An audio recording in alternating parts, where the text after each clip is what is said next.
शंकर भगवान की जय। कमर कलकत्ता से लाएंगे, चोल देव भक्त में चढ़ाएंगे। आने दो आंधी तूफान, जाना है पर बाबा धाम। अब करेंगे अपने वाली बात, खूब पियेंगे गांजा भांग, लेकर शिव शंभू के नाम। पैदल चलेंगे सारी रात।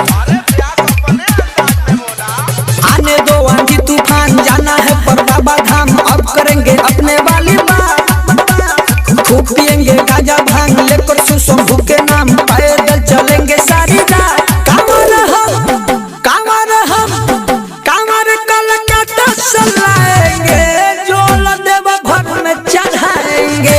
डीजे पर कमर हिलाएंगे, चोल देव भक्त में चढ़ाएंगे। कांवर कलकत्ता से लाएंगे, चोल देव भक्त में चढ़ाएंगे। संदीप तिवारिया सुल्तानगंज से जल भर के जाएंगे, गंगा के पानी में जम के नहाएंगे। सुल्तानगंज से जल भर के जाएंगे, गंगा के पानी में जम के नहाएंगे।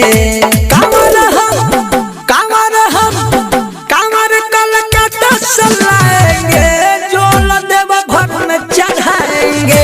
डीजे पर कमर हिलाएंगे, चोल देव भक्त में चढ़ाएंगे। कांवर कलकत्ता से लाएंगे,